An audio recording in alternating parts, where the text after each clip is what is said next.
Hey guys, so welcome back to Pokkecorp. So first things first, we're back. It's gonna be me again. So MrPokke is gonna be taking up the role of the VA, just that we have now officially gotten a job. Thank you so much for tuning to our content for the past couple of days. We are still trying to finalize the format for this channel going forward, but as of now, we are just gonna be sticking with this, and that is gonna be coming to our Sereniel guide for Chaos Zero Nightmare, which honestly is a little bit late, right? So without further ado, let's just jump in.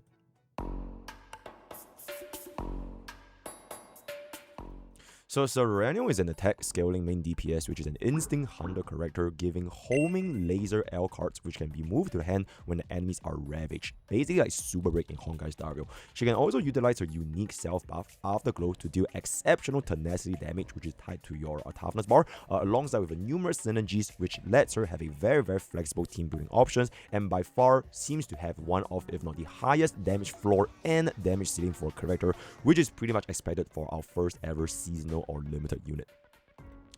Now to get us started, we are just going to jump into the basic kit without epiphanies. For our basic cards, it's going to be 2 pulse fires as well as 1 magnetic field. So these cards, like any other character basics, are your general cards to start at the chaos and can be upgraded through your potentials. And for a unique card, homing laser is a 4th starting card and a 0 cost attack card. This is pretty much her main gimmick on the afterglow and ravage effects, letting her gain afterglow to deal high tenacity damage. This card is also allowed to be used multiple times a turn, with the keyword move included in the use power where the regular draws cannot draw from.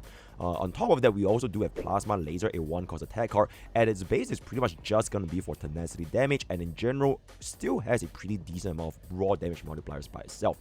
And then for the Shining Core card, it is a 1 cost creating 2 homing laser Ls, which is a slightly weaker version of homing laser, exhausting after 2 uses. This is pretty much her main way of creating more homing laser Ls at the start of the Chaos run, which eventually, once you get a Ravage, you're going to be dealing tons and tons of damage. And lastly, this is a massive 3 cost attack card, Cobalt Light. It looks a little bit much, but it's actually kind of worth it because this card has really high tenacity damage, which then allows you to ravage the enemy, subsequently gaining AP while dealing high damage in a single turn. And on top of that, her attack cards are going to be at base 0 cost, which makes her kit not as clunky as compared to, let's just say, Haru from the very first unit. So the other card is going to be Pale Shooting Star, the 2 cost attack card, which is pretty much her mythic card. This can be activated up to 3 homing lasers, including homing laser Ls in the draw pile or graveyard. Consequently, being her mythic, it also has the best utility in the deck, being able to activate cards which aren't in the hand and bypassing any AP restrictions. So this is a pretty relevant for situations and epiphanies for homing laser, which we're going to be discussing a little bit later.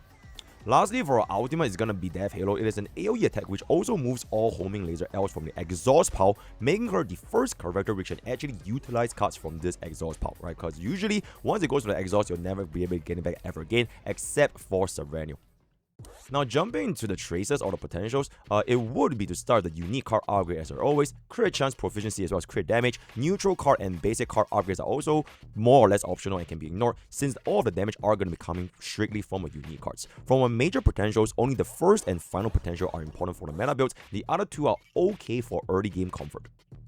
Then jumping on into the memory fragments or the relic sets, the brand new 4-piece Judgment Flames is recommended to be alongside our 2-piece Executioner, which is the crit damage, as the damage increase from this set will be the highest. The restriction of needing to Ravage to proc Judgment Flame is relatively easy because, like I mentioned, Sereniel can dish out tons and tons of tenacity damage by herself. Other alternatives would be running 2-piece Blackwing, Executioner, as well as either Seth Scarab or Curse Corpse. So these are the usual 2+2+2 rainbow sets we have seen in CZN.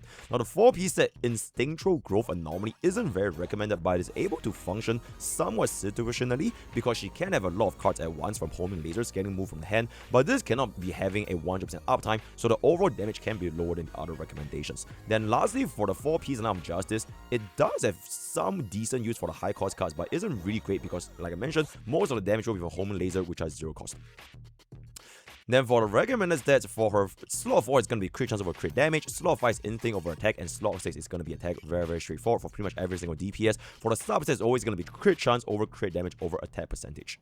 Now for our partners, the recommended partner with the most amount of damage increase, assuming you are going to be playing her at roughly 60% crit rate and 180 crit damage, is going to be the best in slot Pokkecorp, right? So this is going to be the signature partner that we have released, which roughly translates to around a 40% final damage increase just from the additional Hunter effect, and when including the partner skill of getting the buff overclock for 1 turn, the 25% crit chance to all cards is really strong, just because having enough crit rate in CZN is very difficult because they didn't really balance the crit chance of proportioning to crit damage. So on top of that, once we let the final damage increase combined it with the crit chance, it can be around 102%, even taking into account the Ravage not proccing immediately. Now do know that the partner skill effect will last for the entire battle. Then if you do not want to get a signature partner, we also do have Sereniel, the Battle Pass Hunter partner. It is a pretty decent alternative, increasing crit chance and crit damage, which is going to translate into a roughly 24% final damage increase, but this isn't affected by any damage increase to cards, where the efficiency of the other partners are slightly lowered because of the damage increase on the base cards not compounding.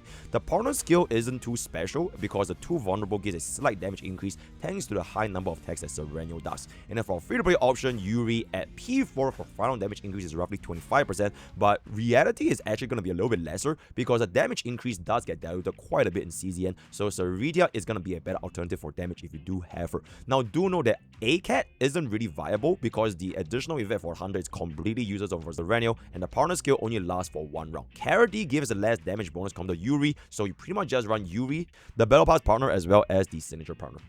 Now moving on to her ego manifestations, for E1 is going to be increasing our base damage by 50% and activates up to 5 homing lasers instead. So this E1 will allow our unique card to prevent deck bloating from too many homing lasers by activating and exhausting them much more efficiently, which makes the overall cycle for the entire deck a lot faster.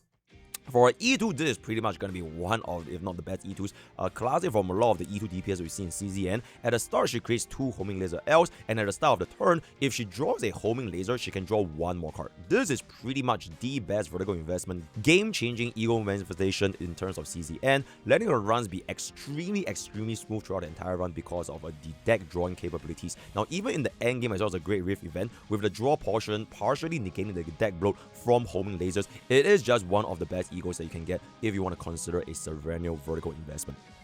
Then for the E3 is going to help with her ego skills, damage, and utility, increasing its base damage by 50% and letting the homing laser Ls get moved from the exhaust power to gain haste, which means if we were to get haste, it will not reduce the enemy action value, so you can just kind of spam like whatever amounts of homing laser Ls and the enemies will not attack you. But overall, it's not going to be too important for an ego, as the abundance of other attacks can still reduce the action value down to 0.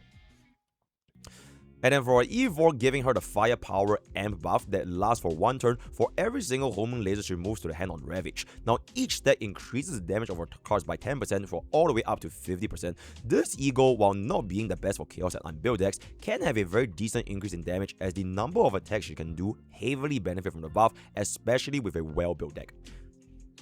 And then for the E5 is nothing to talk about, and jumping straight into the E6, this ego will then let you do 80% damage for each segment of the max tenacity up until 10 when they get ravaged. So it sounds a little bit underwhelming at only 80% per hit, but it can stack up a fair bit of damage and can be leveraged against with her high tenacity damage herself. So along with a synergy from a card from one of the best teammates, Selena, which also has a card to recharge enemy tenacity, she can deal an extremely high amount of damage with every single tenacity to break. But I would say at the end of the day, at E2 it is going to be an excellent stopping point, and you don't really need to consider the E6 by that much, because with the game's design factor, you can gain ego somewhat easily by buying up to 2 copies in the shop, as well as a free universal ego given out every season. So this E2 is easily obtainable and highly recommended for players that want to use Sereniel.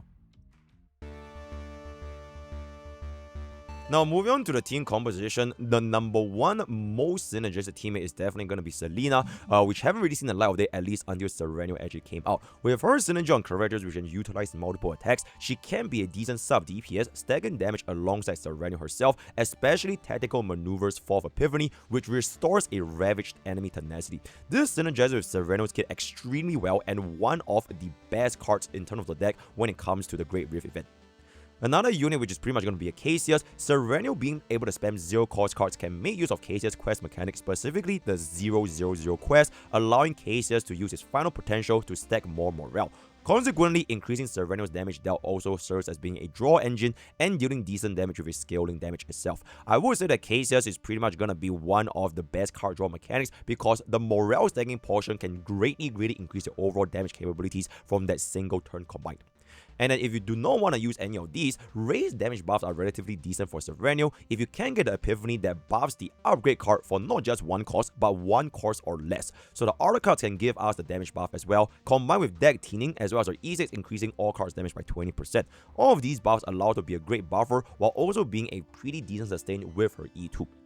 If you want to use Veronica, this is a pretty good generalist dealing out decent damage while also having a very good zero cost draw to in the entire game on top of being a sub DPS, but I would say you are probably not going to be getting as many combos as compared to, let's just say, Cassius, Ray as well as Selena over here.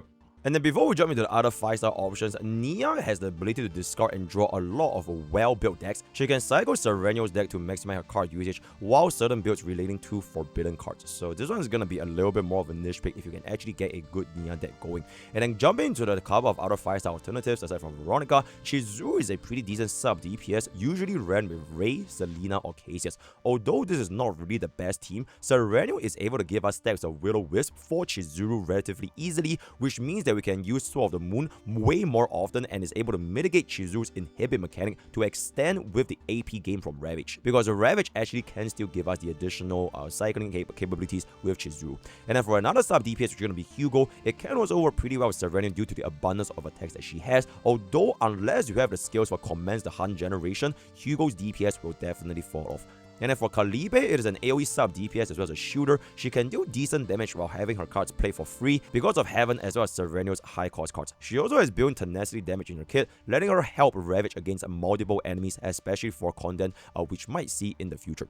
And then in terms of team building, generally speaking, Sereniel is really flexible and can work with many different teams, but in terms of the current meta, SSC, which is going to be Sereniel, Selena, and Cassius, is her best slot teammate, letting her break enemies multiple times in a single round while having a draw and damage bar from Cassius, and then you let Selena replenish the enemy toughness bar to do everything all over again.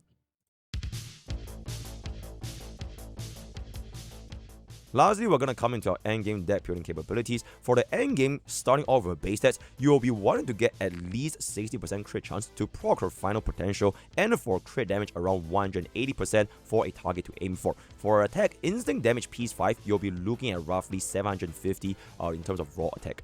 So as for the decks, the recommended epiphanies will be as for following. So for the homing laser, you really want to get 2 with the 3 afterglow stacks, letting you consistently have afterglow, which can then allow you to do high toughness bar damage, and having the plus 50% damage towards Ravage enemies buffs will always be applied.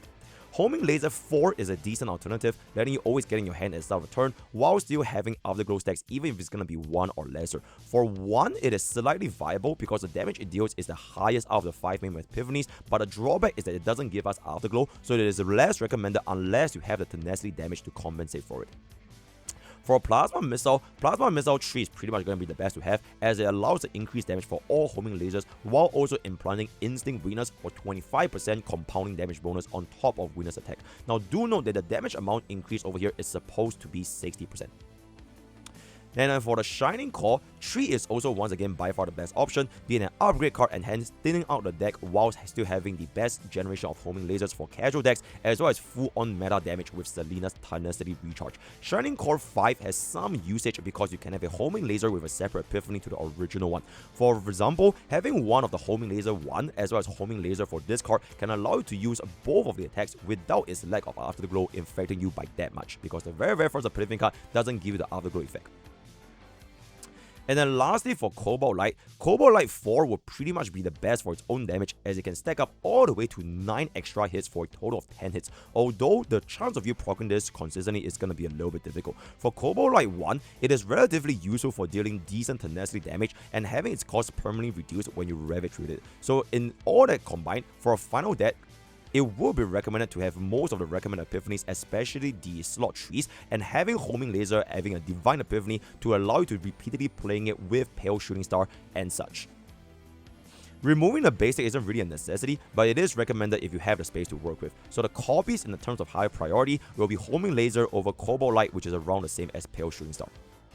So coming to the end of our Sereniel final thoughts, overall she is pretty much undisputed the best DPS in the entire game, while still having the current highest damage floor as well as damage ceiling for of any DPS characters in CZN. She is the first seasonal unit to be released, meaning that future units of the same type are also expected in terms of meta as well as performance. Other than that, she's currently the best unit to use for the second half of this season's Great Rift, so pulling her is really recommended because even at E0, she's very strong with Yuri as a good free-to-play option, and the next seasonal unit is probably going to be coming in roughly 12 weeks. If the panel of a pre-season character and 3 characters per season, with the third and final one being a seasonal unit, you have a lot of time to pick up for them in CZN. So that's pretty much all for today's content. Let me know what you guys think in the comments below, as well as anything that you would like to see going forward in our Pokkecorp. Word of the day is going to be word of the day, right? Because there's no word of the day, and I'll see you guys next time. Bye bye.